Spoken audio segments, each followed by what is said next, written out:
오늘은 사도행전 3장 1절에서 10절 말씀으로 축복된 만남이라는 제목으로 말씀을 나누겠습니다. 여러분 좋아하는 노래가 있습니까? 저는 개인적으로 좋아하는 노래가 세상 노래 말하는 겁니다. 세상 노래, 찬송 말고요. 그냥 세상 노래 중에 꼽을 만한 노래가 두 개가 있습니다. 하나는 제가 좀 올드해서 그런지 모르겠지만 심수봉 씨가 부른 백만송이 장미. 저는 그게 노랫말이 너무 좋아서 노랫말이 지금 불러드릴 수는 없으니까요. 그 다음에 두 번째 노래는 이선희라는 가수, 뭐 잘 아시는 가수죠. 이선희 하면 보통 인연 생각나지만 저는 그 중에 인연이라는 그것보다는 그 중에 그대를 만나라는 노래가 있습니다. 안 들으십니까? 잘 모르시는 눈치입니다. 거기에 보면 노랫말이 좋아서 그렇습니다. 제가 그 노랫말을 불러드릴 수 없어서 적어왔습니다. 별처럼 수많은 사람들 그 중에 그대를 만나 꿈을 꾸듯 서로를 알아보고 주는 것만으로 벅찼던 내가 또 그 사랑을 받고 그 모든 건 기적이었음을. 노랫말이 너무 좋지 않습니까? 집에 가 한번 찾아보시길. 저는 이 노래를 자주 듣는 편입니다. 이게 너무 좋아, 노랫말이 너무 좋아서 어떻게 그 많은 사람들 가운데서 만나보고 알아보고 전기가 통했을까? 또 만날 때는 그렇게 좋아서 만났지만 그 인연이 쭉 이어지지 않고 그 가운데는 희로애락이 있고 늘 아름답게만 마무리되는 것은 아닌 것 같다는 생각을 또 해보게 되었습니다. 우리가 사용하는 만남 혹은 인연이라는 뜻은 사람들 사이에 맺어지는 관계를 말하죠. 정말 우리가 사는 이 짧은 인생이지만 인생은 만남의 연속입니다. 아기가 어미의 태 속에서 태어나서부터 엄마를 만나고 아빠를 만나고 부모들을 만나고 또 조금 성장해서는 유치원을 다니고 하면서 학교를 다니고 하면서 친구들을 만나고 어른이 되어서 취직하면 동료를 만나고 모두 이 만남 가운데 저와 여러분의 인생이 연속되어 있다는 것을 우리는 너무너무 잘 압니다. 그렇지만 그 만남이 모든 사람에게 복이 되지 않고 때론 축복된 만남이 있는가 하면 또 어떤 만남이 있습니까? 만나지 말아야 될 것 같은 만남이 있습니다. 유다와 예수님과 같이 예수님은 유다에게 축복된 만남이지만 예수님에게 있어서 유다가 썩 그렇게 좋은 것은 아니죠. 물론 하나님 뜻이 이루어졌다는 입장에서는 궁극적으로는 잘된 일이지만 성경에도 아름다운 그런 만남들의 예가 있습니다. 뭐 룻과 보아스, 너무 우리에게 감동을, 잔잔한 감동을 주는 그런 만남들이죠. 또 다윗과 아비가일. 하나님께서는 우리의 인생 가운데 수많은 만남들을 주시고 그 만남 가운데 우리가 하나님의 형상을 나타내고 그 누군가에게 베드로가 고백했던 것처럼 은과 금은 내게 없지만 내게 있는 것으로 너에게 주노니 누구를 주기를 원하시는 겁니까? 우리의 입장에서는 예수 그리스도를 나눠주기를 원하는 겁니다. 만나서 뭐 시사 정보를 교류한다든지 패션에 대해서 나눈다든지 땅의 시세를 말한다든지 집값에 대해서 운운한다든지 그런 의미가 아니라 그리스도인들을 만나서 물론 그런 이야기를 할 수 있지만 그러나 우리들의 만남 가운데서 늘 결론이 되어져야 될 것은 예수 그리스도를 주고받고 나누는 것입니다. 그게 가장 복된 만남인 줄로 믿습니다. 그러면 맨날 만나서 뭐 예수에 대해서만 얘기하고 다른 얘기는 하지 말아야 되냐, 그게 아니라 베드로 사도가 말씀하셨던 것처럼 우리가 어떤 말을 하면 무슨 말을 하듯이 하라고요? 하나님의 말씀을 하듯이 하라는 겁니다. 우리 오늘 본문의 말씀을 조금씩 풀어가 보겠습니다. 정말 안전뱅이에게 있어서 베드로와 요한을 만난 이 날은 역사적인 날입니다. 우리 4장의 말씀에 보면 이 안전뱅이 나이가 40여세나 되니라. 4장 22절에 제가 읽어드릴게요. 이 표적으로 병 나은 사람은 40여세나 되었더라. 그는 40몇 년 살기까지 전혀 걸어보지 못한 사람이죠. 그런데 그 안전뱅이에게 있어서 이 날 베드로와 요한을 처음 본 건 아닐 겁니다. 그렇지만 이 날은 그에게 역사적인 날이고 그들을 만남으로 인해서 몸이 치유된 걸 넘어서서 누구를 만나게 된 겁니까? 예수를 만나게 된 겁니다. 우리 말씀 3장 2절의 말씀을 보겠습니다. 3장 1절과 2절 같이 읽겠습니다. 제9시 기도 시간에 베드로와 요한이 성전에 올라갈새 나면서 안지병이 된 자를 사람들이 메고 오니 이는 성전에 들어가는 사람에게 구걸하기 위하여 날마다 미문이라는 성전 문에 두는지라. 여기 보면 날마다 미문이라는 성전 문에 두는지라. 안진뱅이 입장에서 살펴보면 그는 40여 년 동안 안진뱅이로서 살며 성전에 가는데 구걸하러 간다. 이건 뭔가 좀 언밸런스 아닙니까? 옷을 입는데 위에는 빨간색이고 밑에는 초록색이다. 상상이 되시죠? 뭔가 좀 언밸런스한 그런 느낌을 주는데 저는 그래서 이 안진뱅이를 보면서 이게 우리의 모습이구나 하는 그런 생각을 많이 했습니다. 하나님의 전에 갔는데 자기에게 정작 필요한 것이 무엇인지를 모르는 인생이 아닙니까? 정말 저주받아서 진리의 길을 온전히 걸을 수 없는 그 인생이 아닙니까? 그가 어떤 죄를 지어 저주를 받았다는 것이 아니라 그 인생의 비참함을 안진뱅이의 모습으로 우리에게 보여주고 있는 겁니다. 우리도 마찬가지죠. 죄와 허물로 죽었던 너희를 살리셨도다. 에베소서 2장 1절에 말하는 것처럼 우리도 하나님 앞에서 나에게 가장 필요한 것이 무엇인지 모르는 영적으로 어둡고 지각이 없는 사람이었습니다. 정말 지각 없는 짐승과 같다. 베드로가 이렇게 표현을 하는 것처럼 정말 안진뱅이지만 안진뱅이로 사는 삶에 있어서 가장 필요한 것이 무엇인지 알지 못했지만 그러나 하나님께서 그에게 은혜를 주시고 하나님께서 그에게 하나님의 사도들을 보내셔서 그에게 놀라운 만남의 축복을 주신 줄로 믿습니다.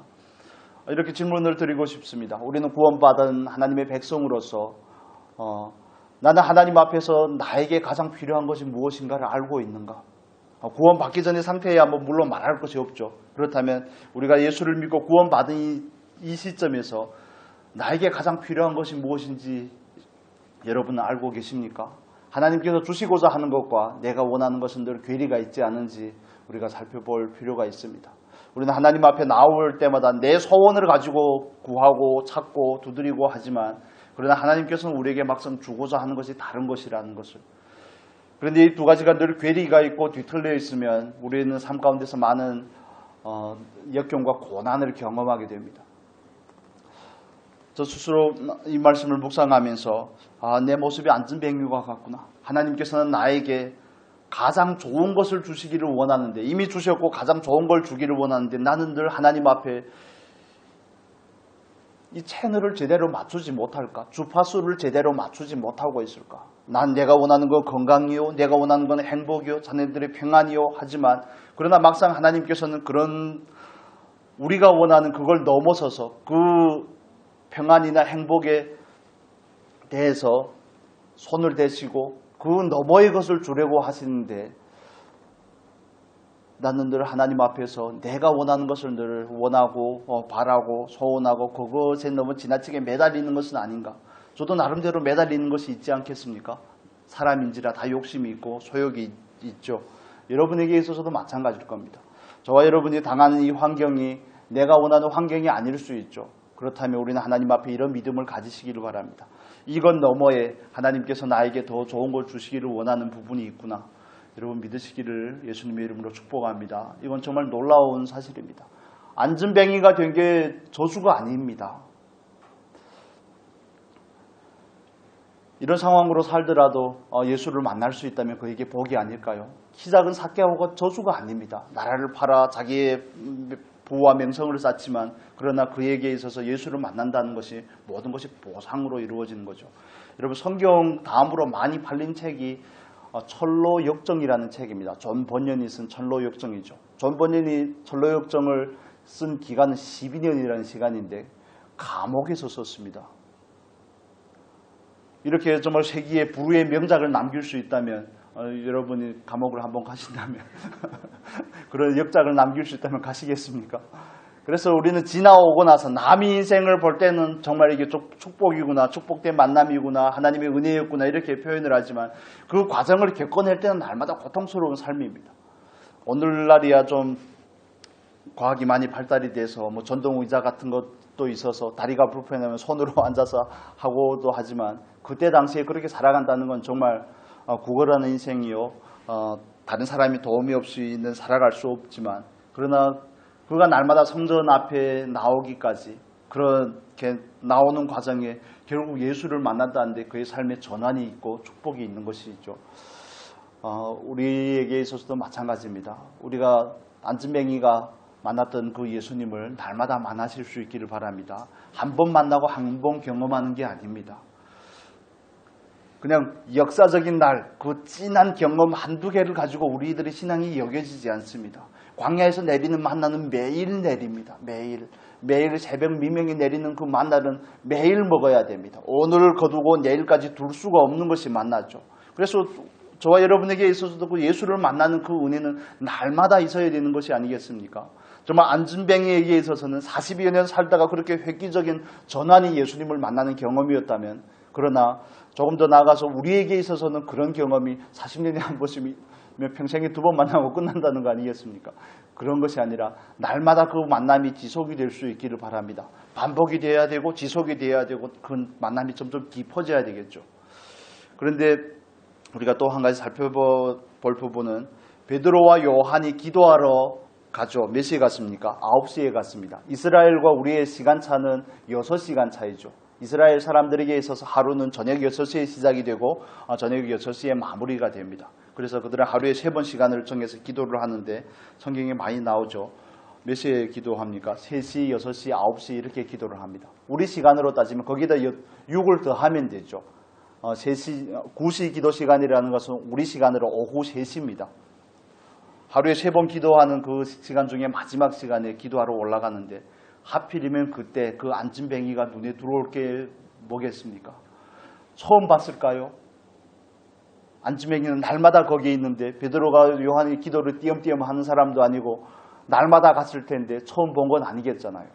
안진뱅이는 베드로와 요한을 볼 때마다 구걸을 했을 것이고 어쩌면 베드로와 요한은 가끔씩 적선을 했는지 모르겠지만 도와줬는지 모르겠지만 때로는 그냥 지나쳤을 때도 있지만 그러나 그 운명의 그날에는 베드로와 요한이 그를 볼 때 그 안에서 뭔가 놀라운 일이 일어났다는 것을 우리는 알 수 있습니다.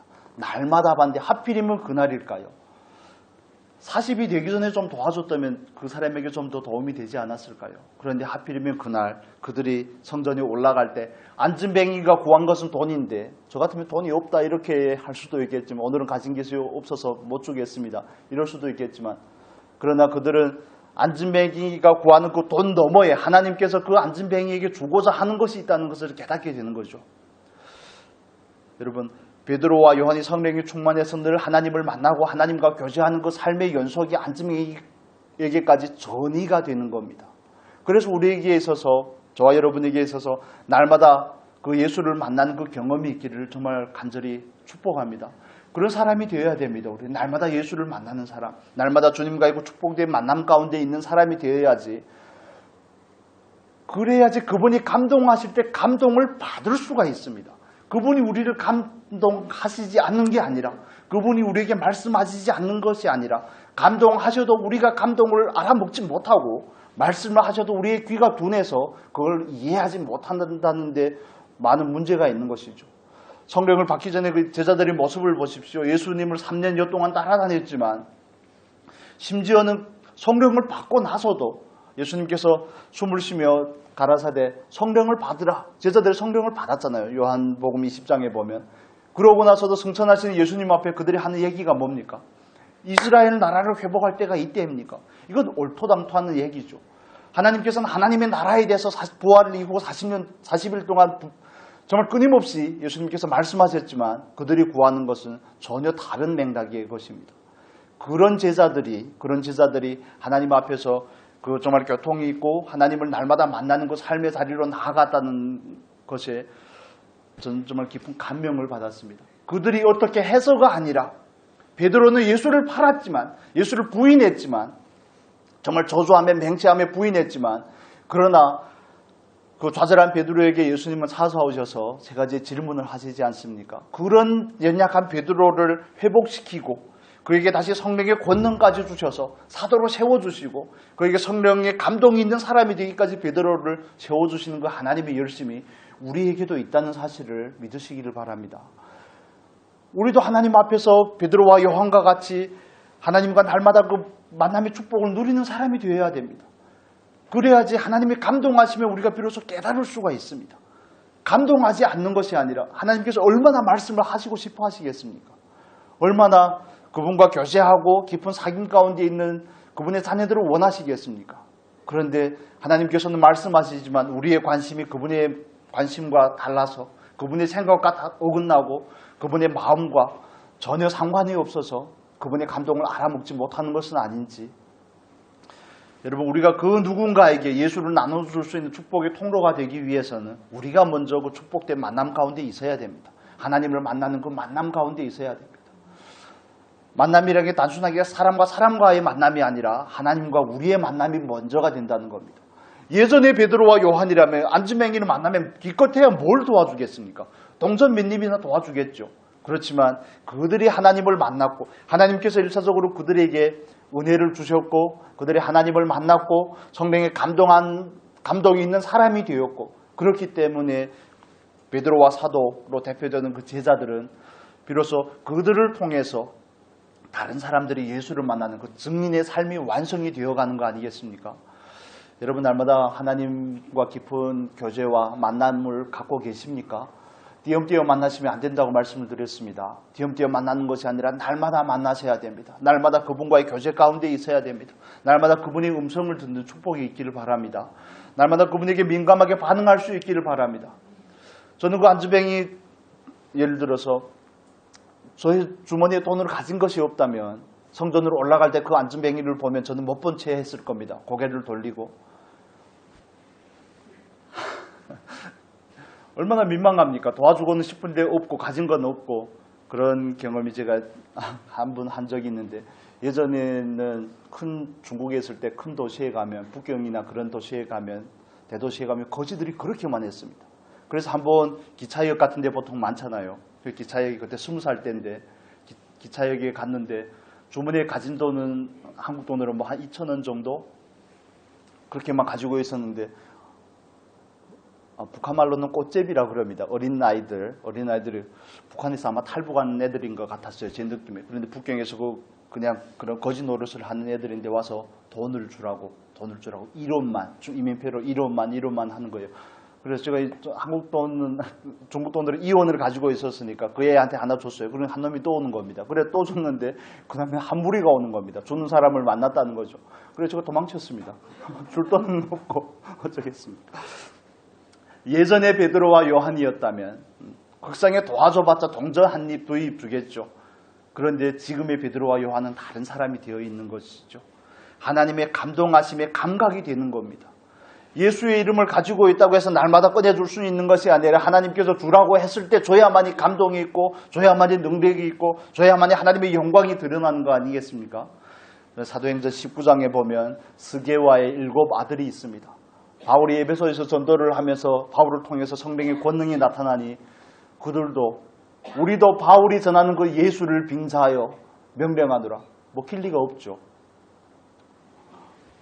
그 본문을 한번 볼까요? 19장입니다. 사도행전 19장입니다. 한 구절만 보겠습니다.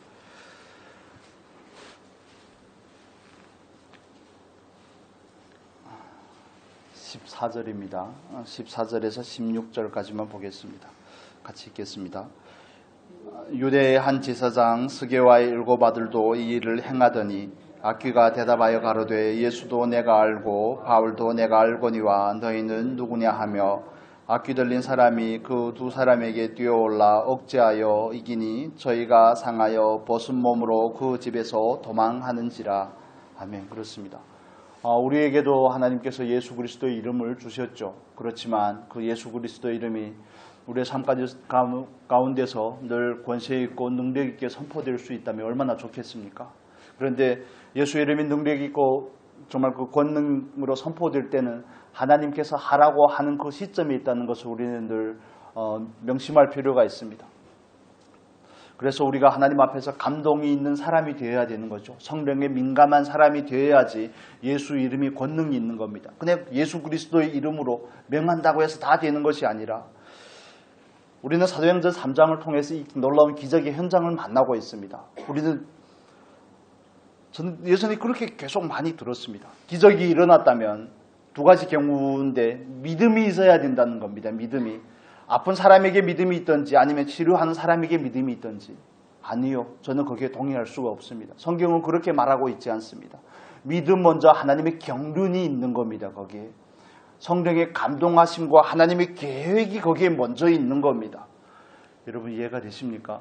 믿음이 있다고 해서 물론 믿음이라는 가장 기본적인 전제는 강구할 수 없지만 그러나 그걸 넘어서든 하나님의 타임과 때가 있다는 것을 우리는 이해할 필요가 있습니다. 하나님께서 하라고 할 때 누가 해도 그 일이 일어날 수 있지만 그러나 하나님께서 하라고 하지 않는 때는 누가 해도 안 된다는 것을 이해할 필요가 있습니다.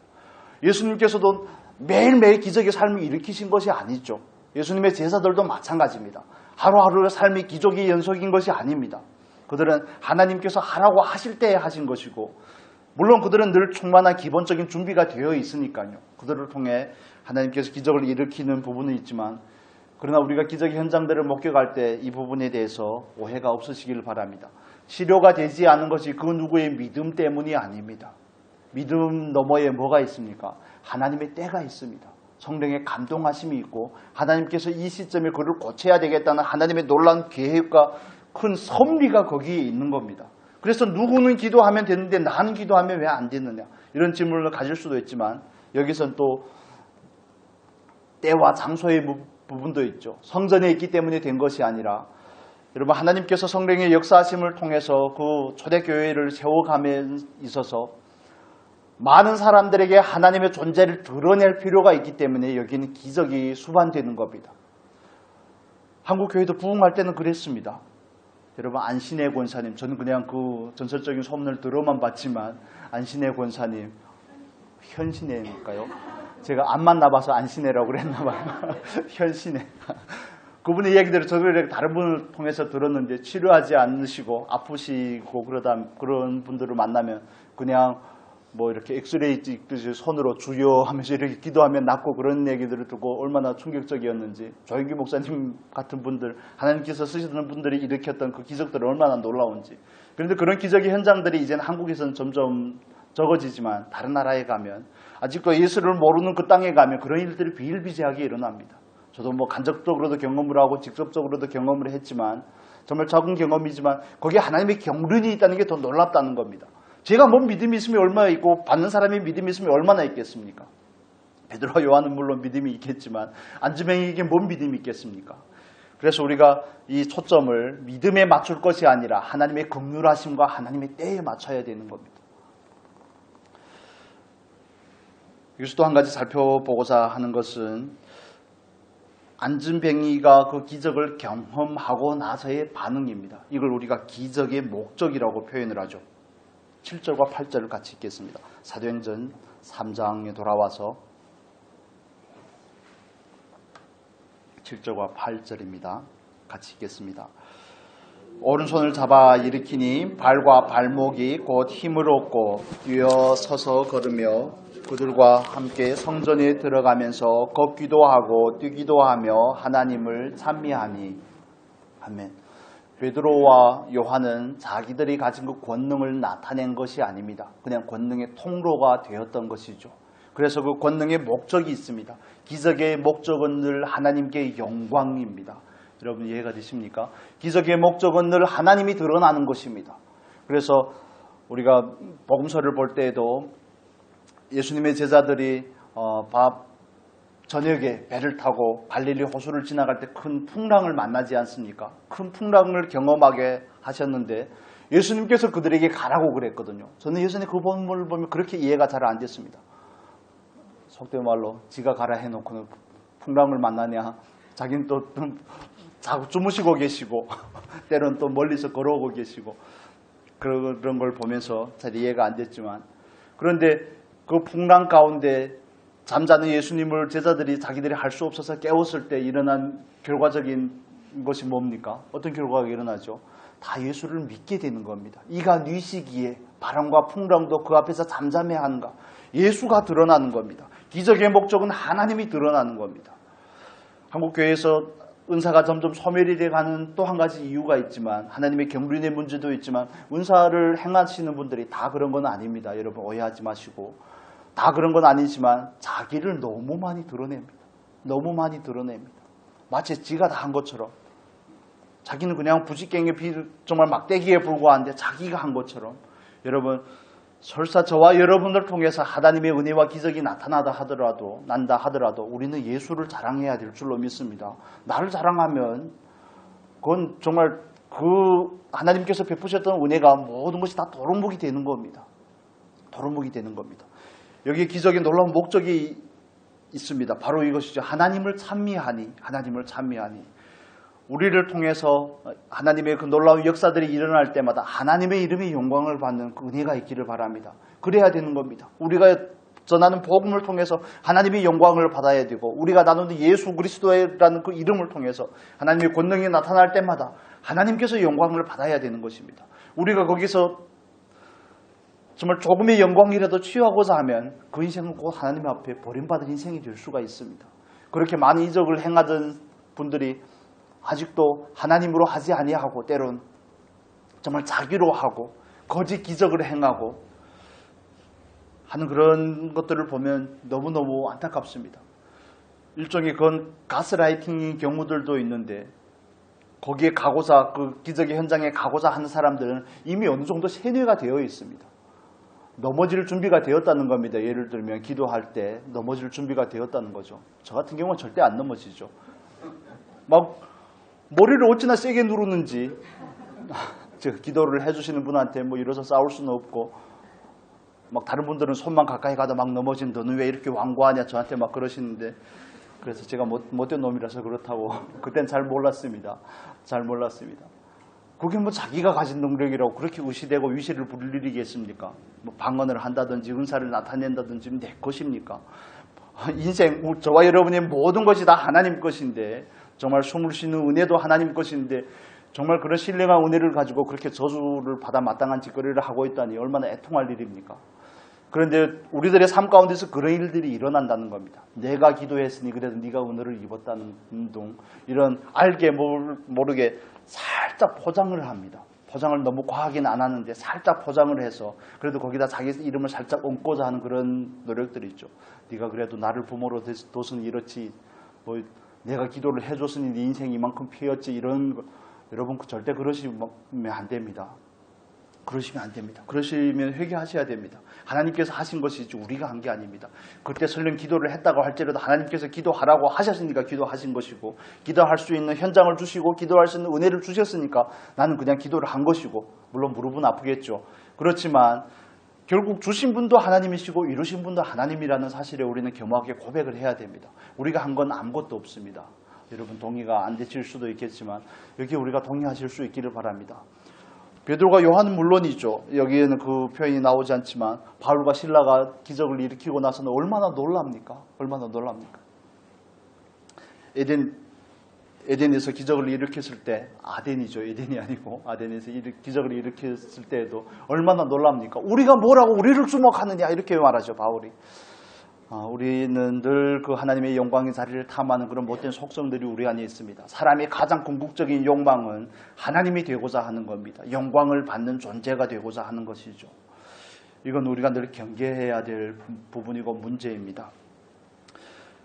여러분, 기적의 목적은 하나님의 영광을 드러내는 것이고, 저와 여러분의 삶 가운데서도 이것이 늘 삶의 궁극적인 목적이 또한 될 수 있기를 바랍니다. 우리가 먼저 그분을 날마다 만나고 깊이 만나고 그분의 감동이 되어 있는 상태가 되어야지, 그 상태를 쭉 유지해야지 우리가 비로소 예수를 나눠줄 수 있는 겁니다. 베드로와 요한이 얼마나 담대하게 선포합니까? 나사렛 예수 그리스도의 이름으로 걸으라. 이런 말을 저는 가끔씩 못하겠더라고요. 나를 통해서 뭔가가 안 나타날 것 같으니까. 그런데 그들은 감동이 되었고 하나님께서 그렇게 말씀하라고 하시니까 말씀을 했다는 거. 정말 우리가 사모해야 될 바가 아닌가 하는 생각을 합니다. 여러분, 우리에게도 이런 놀라운 은혜가 있기를 예수님의 이름으로 축복합니다. 그 누군가가 저에게 지금 이 시점에 누군가가 저에게 당신은 어떤 사람이 되고 싶습니까? 물어본다면 저는 말씀과 기도의 사람을 넘어서서 성령의 사람이 되고 싶습니다. 이렇게 고백하고 싶습니다. 그렇게 썼던 그런 노트를 보면서 참 하나님께서 그런 은혜를 주셨구나. 말씀과 기도의 사람, 또 성령의 사람이 되어야 되지 않겠습니까? 그래야지 우리를 통해서 우리 안에 있는 이 보배를 나눠줄 수 있습니다. 안진뱅이는 물질적인 돈으로 원했지만, 물질적인 보화를 원했지만, 베드로와 요한이 그에게 준 것은 영적인 보배를 준 거죠. 참된 보배를 준 겁니다. 안진뱅이는 오늘의 삶을 영위해 나갈 세상의 물질을 구했지만, 그러나 베드로가 그들에게 준 것은 영적인 것을 줬죠. 그걸 참 보배라고 그러지 않습니까? 예수 그리스도가 참 보배의 있음을 여러분 믿으십니까? 그렇다면 우리가 주어야 될 것은 예수 그리스도이죠. 질그릇에 보배를 가졌나니 능력이 심히 큰 것이 나에게 있는 것이 아니고 예수 그리스도에게 있는 것이고 예수 그리스도만 참 보배입니다. 여러분 자녀들에게 뭔가를 물려주시려고 하는 것이 아닙니다. 예수를 물려줘야 됩니다. 예수가 참 보배라니까요. 예수를 담고 다니면 어디 가서나 다 그분이 다스림 안에 있을 수 있지만 돈만 물려주면 돈이 있을 때는 형통할지 모르겠지만 그러나 그게 아닙니다. 그렇다면 우리는 이렇게 질문을 해봐야 되겠죠. 나는 내 지인들과 내 자녀들에게 얼마나 예수를 끼치고 있는가? 얼마나 예수를 나누어주고 있는가? 그들에게 얼마나 예수와의 그 복된 만남을 주선하고 있는가? 이 질문을 우리는 가져야 될 것입니다. 우리 고린도 후서의 말씀 한 구절만 보겠습니다. 고린도 후서 11장입니다. 11장 1절 2절.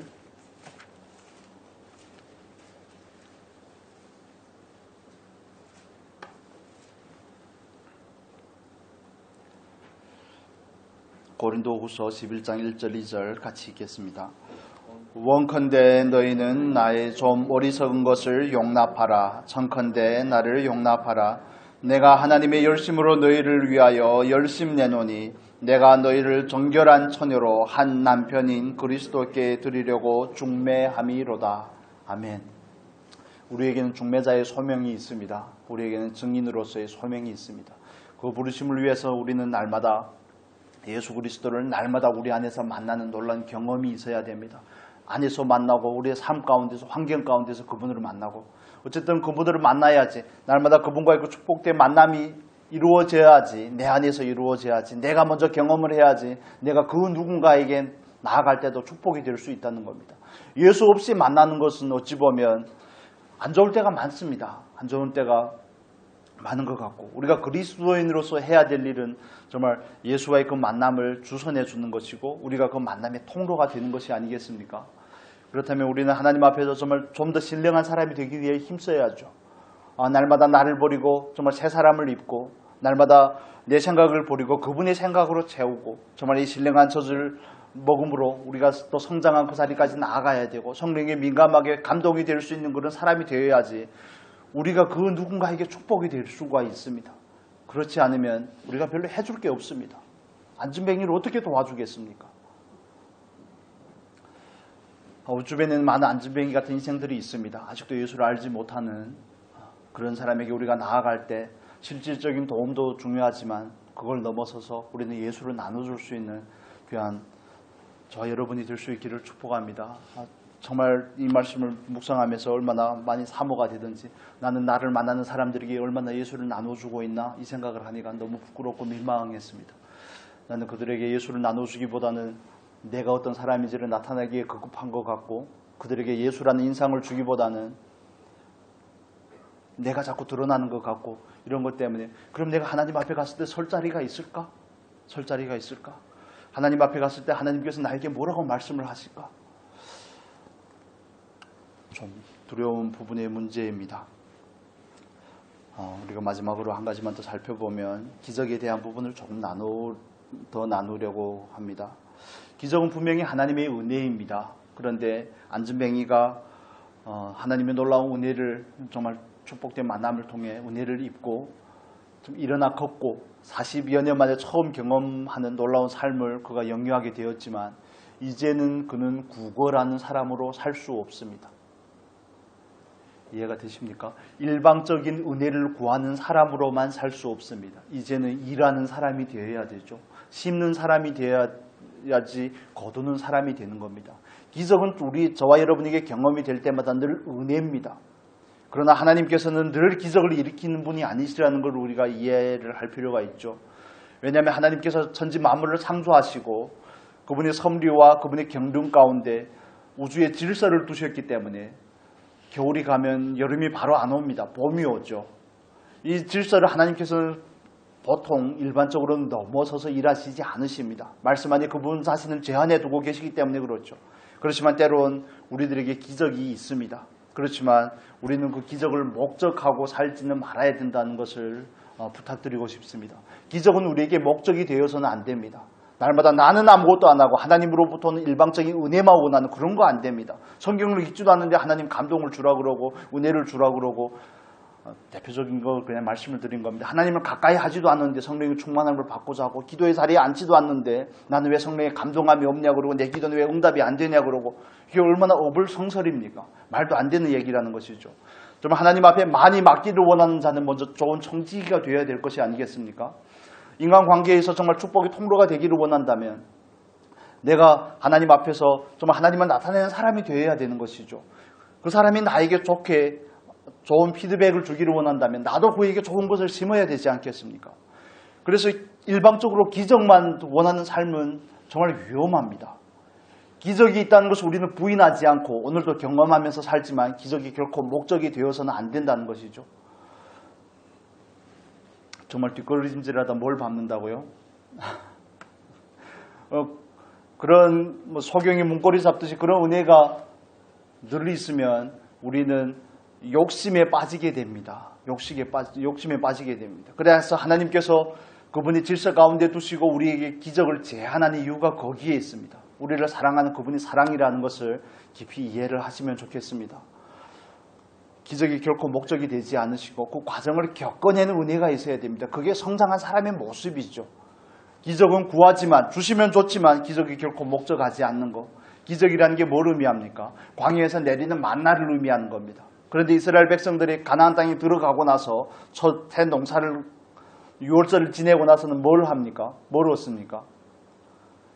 그 땅의 소산을 먹습니다. 그때부터 만나가 끊깁니다. 만나가 끊깁니다. 그래서 우리가 물질적인 부분에 있어서든지 아니면 시간을 관리함에 있어서든지 또 인간관계의 문제에 있어서든지 심고 거둠의 법칙을 배우실 수 있기를 바랍니다. 그게 진리에 속한 사람이죠. 기적만 원하는 사람은 욕심꾸러기가 됩니다. 그러나 그 기적이 목적이 되지 아니하고 그 은혜를 구하면서 하나님 앞에 심고 거둠의 법칙을 배우는 사람은 진리의 사람이 되는 것이죠. 저와 여러분은 욕심에 눈먼 사람이 아니라 나는 아무것도 하지 않고 일방적으로 바라는 사람이 아니라 심고 거두는 그 하나님의 법칙을 배우는 우리 모두가 될 수 있기를 예수님의 이름으로 축복합니다. 하나님의 목적은 우리로 하여금 진리를 사랑하는 사람이 되게 하는 것이 목적입니다. 하나님께서 천지 만물을 지으셨는데 어떻게 우리에게 기적을 날마다 주실 수 없겠습니까? 주실 수 있죠. 예수님께서도 500여의 기적을 날마다 일으키실 수 있지만 예수님께서는 그들의 마음에 가진 그 동기가 불손함을 보고 그들이 예수님을 임금 삼고자 하는 그 마음을 캐치하시고 멀리 산으로 피하시죠. 왜 그렇습니까? 그들이 기적만 바라는 사람이 되면 진리의 사람이 될 수 없기 때문에 그렇습니다. 많은 그리스도인들에게 있어서도 마찬가지입니다. 오늘날 저와 여러분에게 있어서도 마찬가지죠. 우리는 기적을 바라는 사람이 아니라 하나님 앞에서 진리를 사랑하는 사람이 되어야 됩니다. 심고 거둠의 법칙을 배우는 사람이 되어야죠. 정말 좋은 걸 거두기를 원하면 좋은 것을 심어야 되고 다른 사람이 나에게 미소로 화답하기를 원하면 내가 먼저 웃어줘야 되지 않겠습니까?